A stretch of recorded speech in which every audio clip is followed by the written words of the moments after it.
Hello everybody and welcome back to the next episode of The Life and Suffering of Sir Brante, here with the three lots. There are only a few days left until the Imperial College entrance exam. History, law, theology, you spend all day reading and rereading the books you brought with you, staying in the Library of Etern for hours, sometimes until it closes.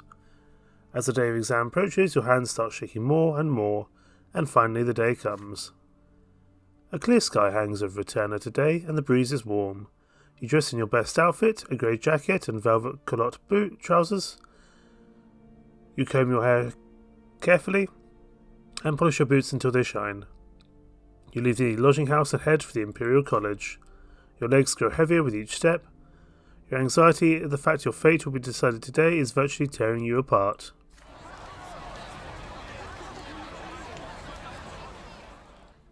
The college is a majestic building that looks not unlike a castle. In the square in front of it, you can see several dozen people, young men, sons of nobles of the mantle like you, waiting for the college doors to open. Time slows to a crawl. At last the doors open. A stately man dressed in a professor's mantle appears at the entrance. He is the dean of the college. The students-to-be fall silent as the dean gets ready to deliver his welcoming speech. But the silence is interrupted by heavy footsteps and clanking armour. A squadron of warriors emerge near the college, led by Arcanian officers. The banner bears an image of golden grains. The noble militia of Monia province? What are they doing here?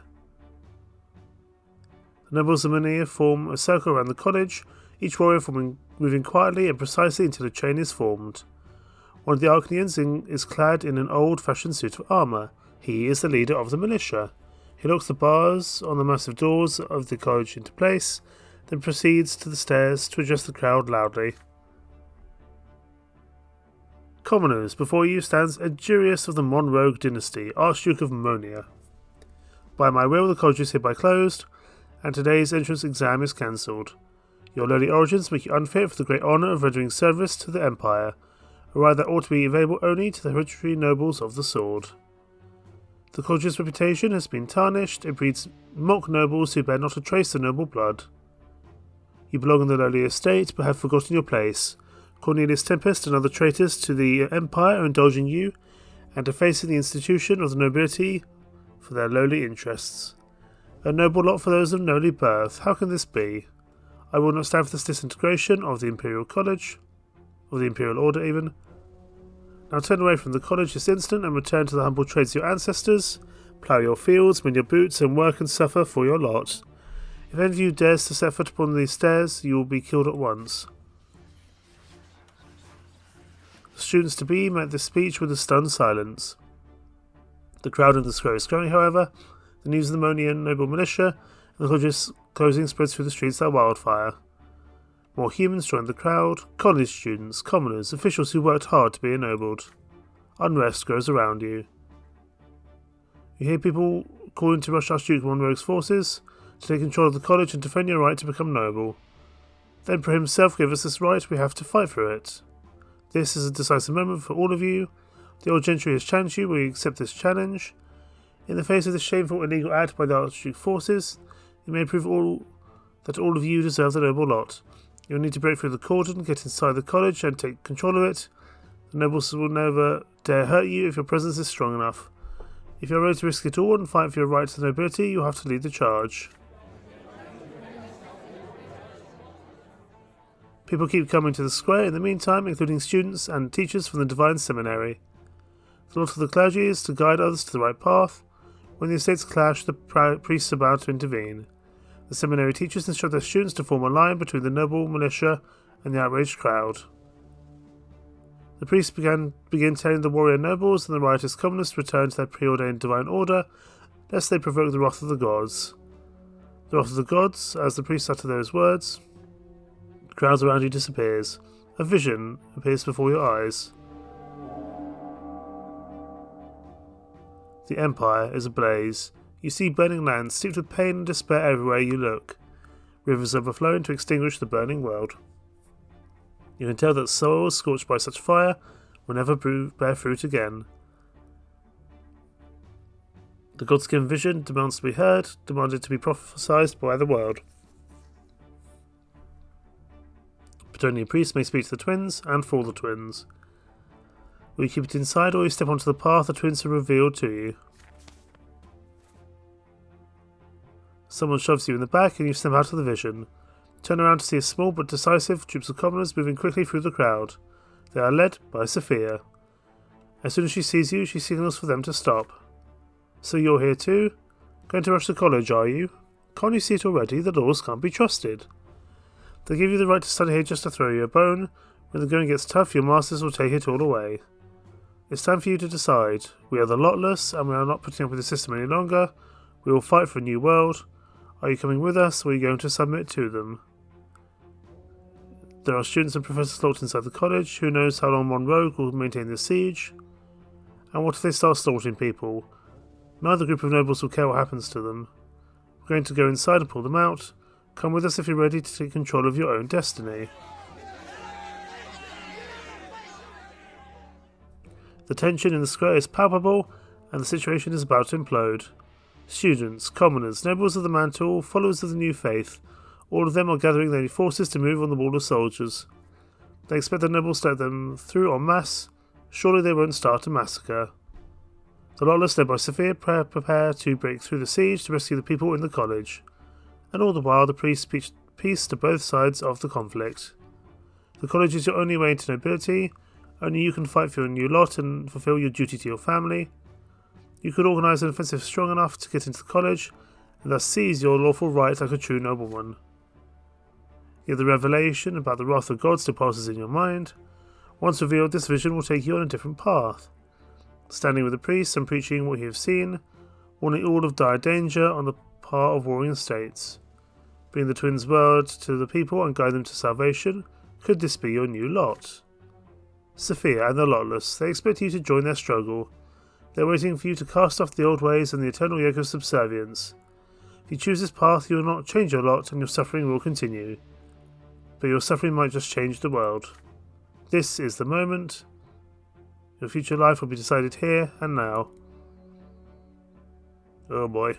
This feels like a very tough decision. So we join Sophia and try to rescue the besieged students. That's the only one which doesn't require some other form of stat.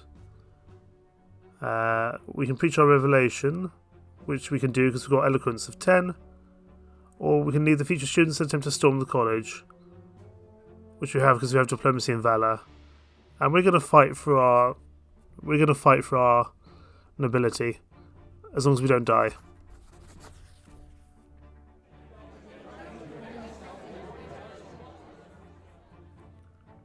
You get to work. Recalling the books on military tactics you used to study as a boy, you call out to the students and children of the noble around you and assume command. They hear you and listen. You stand together in close formation and march towards the weakest link in the line of nobles. More people join you along the way. A veritable phalanx of young men armed with nothing but determination against the noblemen's swords. The noble militia readies their steel. The Arcanian officer in command of this section halts you and orders you to turn back. You step forward and give him your reply. These people are here to study at the college as the Emperor himself has decreed. You have every right to fulfill the imperial law, and any nobles who dare to intervene will be defying Uther Tempest II himself.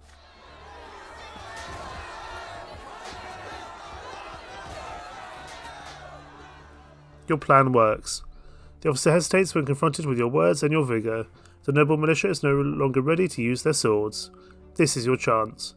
You command your forces to focus their advance in numbers for a singular push, and the militia line breaks. You reach the college gates. More people start running for the breach. The nobles get their bearings quickly enough to restore the line, but your phalanx is already inside.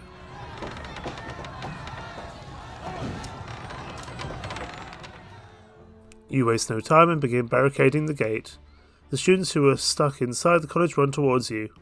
You quickly tell them your plan. Block all the doors and windows with whatever comes to hand before Monroe's forces can get in. If they do get in, only the twins know what they will do. One by one, all the entrances are swiftly barricaded. The riot outside the college has calmed for a moment, it seems. Through an open window, you hear Monroe giving orders to the militia. The Archduke is forming a strong perimeter around the college, preparing for a proper siege. Students and professors of the college go to the balcony to negotiate. You are among them. Surrender and leave this building. I am not here to kill or execute you. No loyal subjects will die by my hand. The humans boo and jeer at Monroe's proposal. The dean himself appears on the balcony. The imperial family established the college, he claims, and he cannot defy orders given by the great Arcanian Tempest dynasty. And so the college remains besieged. The noble militia stands in a circle around the building, but there are no preparations for an assault. The outrage in the square continues.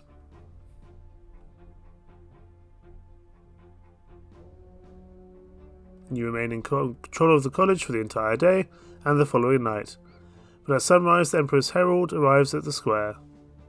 He brings news. The Emperor is delighted to see Archduke Monroe in the capital. He demands that the noble militia of Monia vacate the square and allow classes to begin in the college. The besieged college celebrates the news. This is the work of Cornelius Tempest, Great Chancellor, the Emperor's brother. He managed to convince the Emperor to order Monroe to withdraw.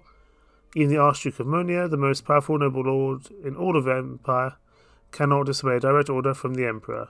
Still, the college would never have held out for an entire day without your phalanx's determination and your daring plan. You, the people of common estate, have secured your right to study and earn the noble lot. The college is open again, and the entrance exam will take place in a few days. You aren't nervous at all this time.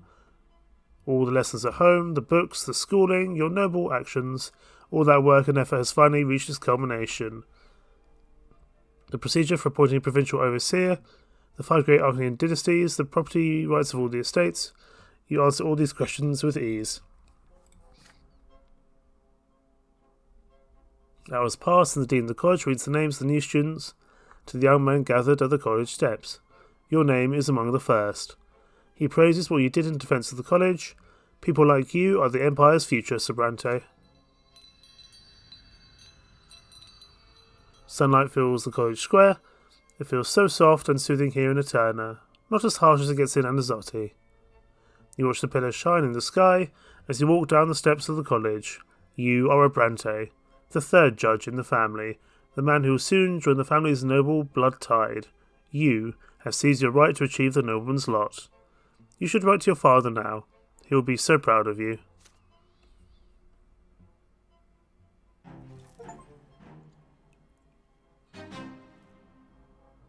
The path of the nobleman. Like your father and grandfather, you enroll in the Imperial College, hoping to become a judge and a nobleman of the mantle.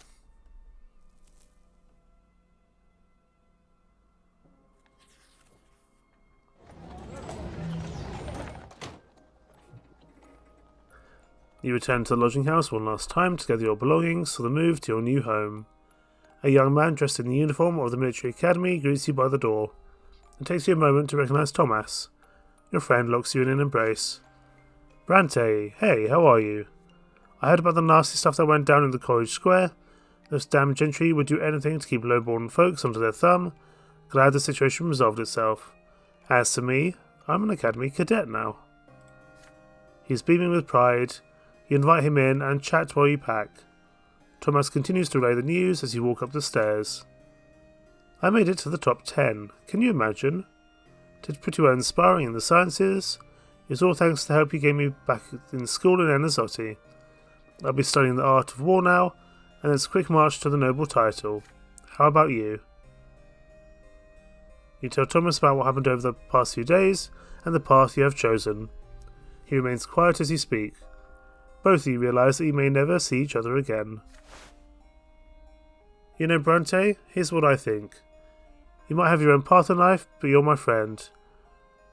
We've got to make sure our friendship lasts forever, no matter what happens to us. Here, I bought 2 brass rings. If the old tradition is to be believed, both the rings and the wearers will always remain close to each other, no matter where fate takes them. What do you say? The 2 of you grew up side by side. Thomas, the audacious, hot-blooded, sharp-tongued boy who used to live next door. You can't imagine your childhood without him. But would it be right to promise him that your friendship will last forever, no matter what happens? 2 rings made of plain brass line his open palm. If you wear these rings, you'll be bound by the ties of friendship for the rest of your life. So yes, we can't end the friendship. We can keep things as they are. We can't take the ring, because we've taken the path of the nobleman, which is unfortunate.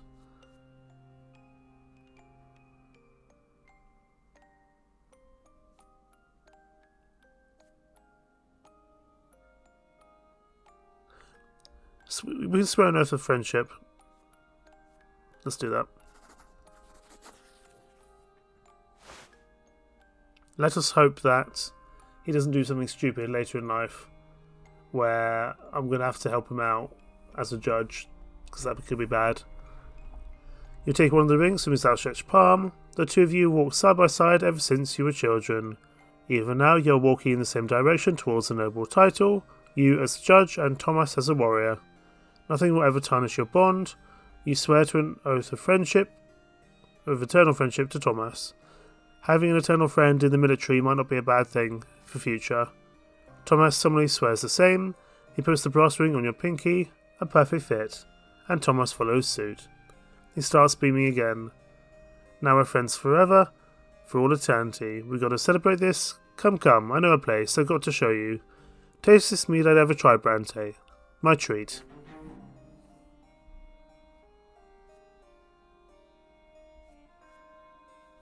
The two of you go to a noble salon by the square of Emperor Severin. Surrounded by tobacco smoke and mead bottles, you wag your tongues, recall the days of your adolescence, and make plans for the future. Nobody knows what could be waiting for you, but you promise you will never lose sight of each other.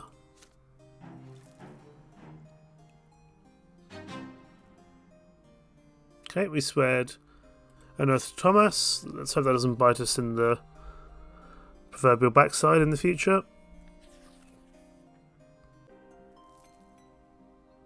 As soon as you're accepted into the Imperial College, you send a letter back home. The family replies quickly, their letters arrive in under a week. Most of it is covered with your father's handwriting. I'm so proud of you, my son, and I believe your grandfather takes pride in you too. You've brought our family one step closer to being a noble by the sword. You'll make an excellent judge. I have complete faith in your intellect and your will. You shall bring glory to our family. Stefan's congratulations follow your father's. Congratulations, brother. The simple folk could only dream of what you have already achieved. You thank father and grandfather for this opportunity, but it was you who proved yourself worthy. Once you receive your new lot, you and I will be equals at last. Then, some words of praise from Mother and Nathan. You have brought your father much joy and made him proud, and I am witness to this. You will now walk this path with thanks to him. Yet it saddens me that you did not consider the divine seminary, where you could have dedicated your life to our gods as well as the empire itself. You worked so hard for this, we held a big feast in your honour back home. I hope you achieved all you've ever wanted. At the very end, there is a small note from your sister. Congratulations, good luck. Oh, I don't think she's particularly fond of that, or she wasn't allowed to write anything more than that on the letter. So, obviously Dad likes us, so does Stefan. Gloria doesn't. That was always to be expected. But that's the best way for us to... I think the best way for us to change the rights of the common folk is by being a noble and trying to assist from there. Because if I'm a commoner, there's not much I can really do to help, to be honest. It is only a few days since you became a student at the college. Your education has barely begun when an amazing piece of news surprises all the students. Every year, Cornelius Tempest, the great Chancellor and the Emperor's younger brother, grants an honour to all future nobles of the mantle and invites them to a masquerade at his summer palace. The professors and lecturers instruct you to look and act your best in honour to preserve the college's honour. They tell you more about the ball, too. All who attend it from the college must prove themselves with words or deeds to the members of the great Arcane dynasties that will be there. That means the reputation of your home province will be at stake too. It is time to get ready. You order a proper suit for the occasion and a mask to go with it. It looks simple, but by no means plain, and only hides your eyes. The day comes, you spend an entire morning preparing for the ball.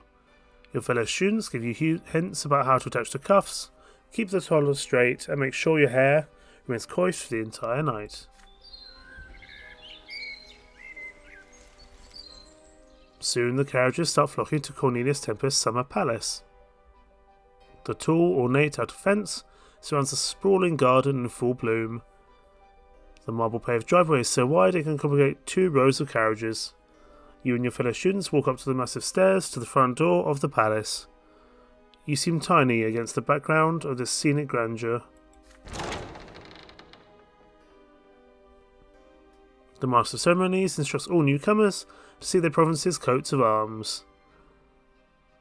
You see the banner of Magra from far away, depicting the silver tree digging its roots into the murky grey soil. Below it is a banner bearing the coat of the arms of the Milanidus dynasty. Turns out students from the college were not the only ones invited to the party. You see academy cadets lined up beneath the banners too, and Thomas is among them. A wide grin appears on his face when he sees you go onto the banner of Magra.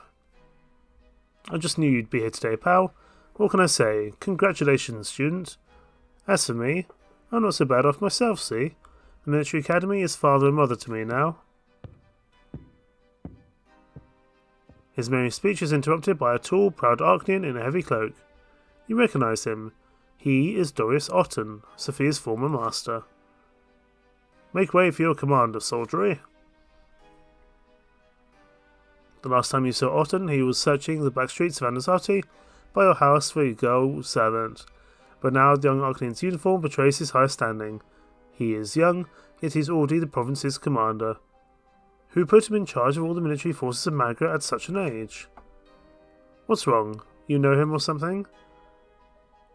A brief description of Otten is enough to wipe the smile off his face. You see no other high-ranking officials bearing the colours of Magra at this party. It seems Dorian Otten will be the main representative of your province tonight.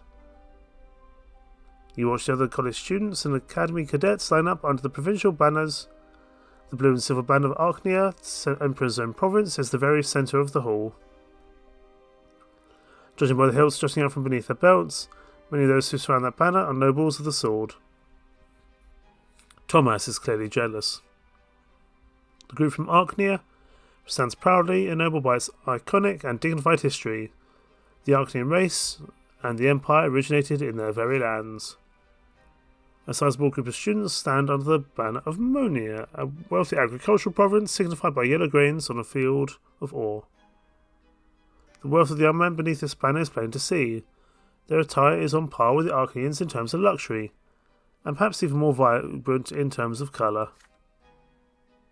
The most numerous group at the party stands under the banner of Illyria, a yellow griffin under a field of azure. All the Illyrians are clothed in well-tailored suits with a minimum of decoration. Some of them wear gloves. Most of them come from wealthy industrial families, as it seems many of them would feel more at ease in their family factories than at a noble party like this one. 3 banners represent the northern provinces of Fiona, Hermia, and Constanta. These banners, like the groups associated with them, stand together. The Royal Tempest dynasty oversees all of them. The students and cadets are clearly well off, yet they are dressed in modest, functional garments to honour the austere traditions of the North. And finally, the smallest of the groups is represented by an open book against Field of Argent, Astinia, homeland of the Diamant dynasty. By the order of Patriarch Unius Diamant, the open book of the new faith has been added to the banner only recently. Nearly all the young men beneath this banner are clothed in academy uniforms. They wear no adornments, but they are clad impeccably, with nary a button undone, the embodiment of rigour and restraint. The Master of Ceremonies signals the beginning of the party. It is time for dancing. The first dance is a minuet, and tradition calls to everyone to dance. Harpsichord music fills the hall. The academy cadets waste no time finding dance partners, and soon are already making the fluid first steps of the minuet. You take a look around. One of the young ladies representing Magra catches your eye. She is slender, like all Archnians, and clothed in a yellow dress, embroidered with emerald green. Her face hidden behind a full mask decorated with bright green feathers. What happens next seems unbelievable. The enigmatic lady walks towards you. The way she looks at you, and the way she walks.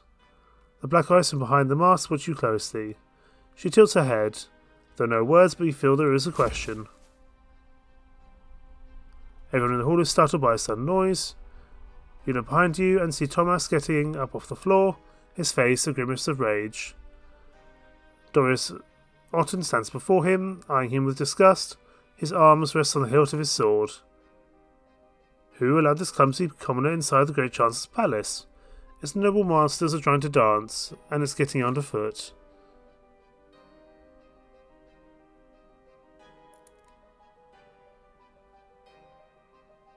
Thomas looks like he's about to explode in Otton's face, but the smug Arcanian's sword is a clear threat.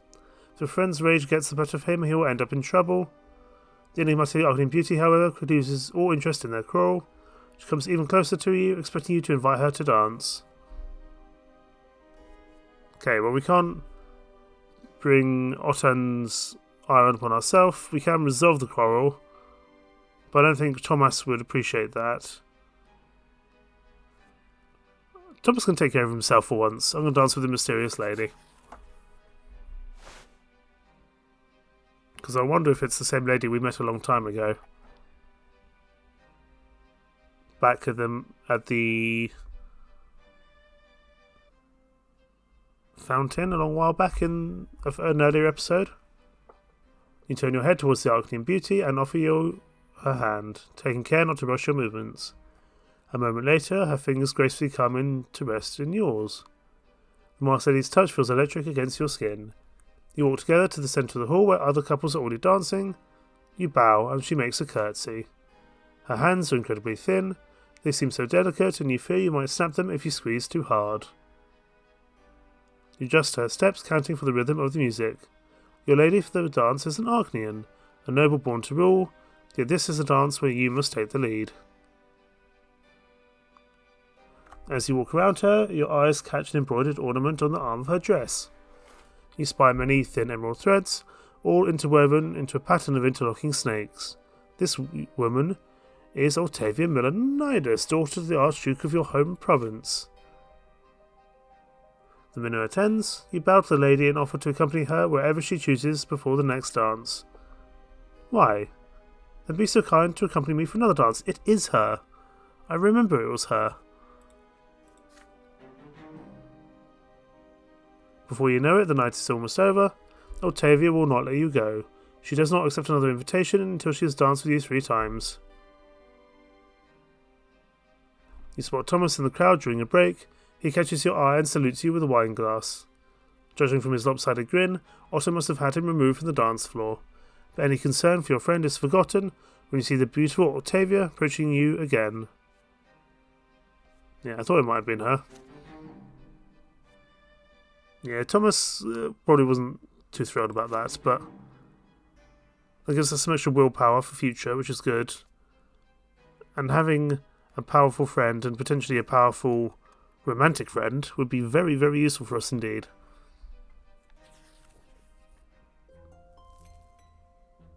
You've lived yet another year in the capital, and then has been shaken by what is now known as the Trial of the 50.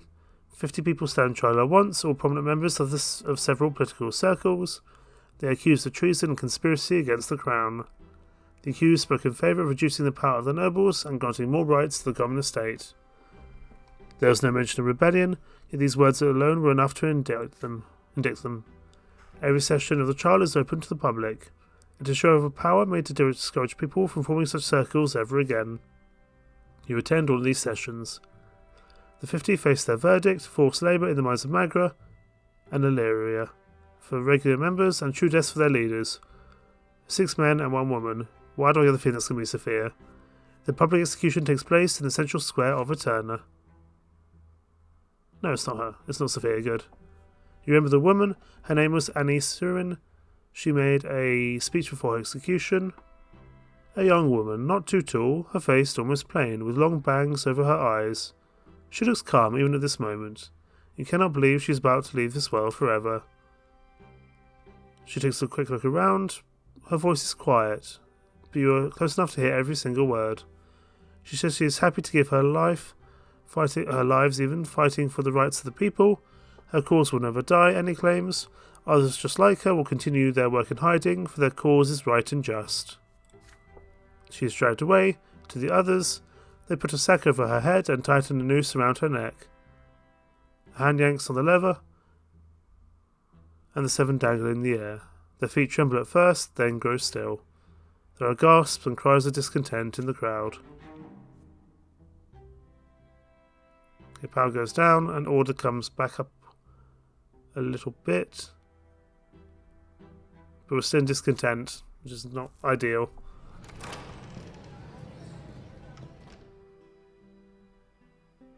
Okay, and now we're getting to the nitty-gritty of our life at the Imperial College. But having finally become a noble and caught up with our mysterious relationship lady, Octavia Milanides. She remembers us. Young daughter to Tarquinius Milanides, the Archduke of the Maghreb province. We had a thing for her back then, and we had one for her now as well. So that's pretty good. We will leave things there, and next time we will deal with Sir Elquar's lesson. For now, thank you so much for watching. Take care. Bye-bye.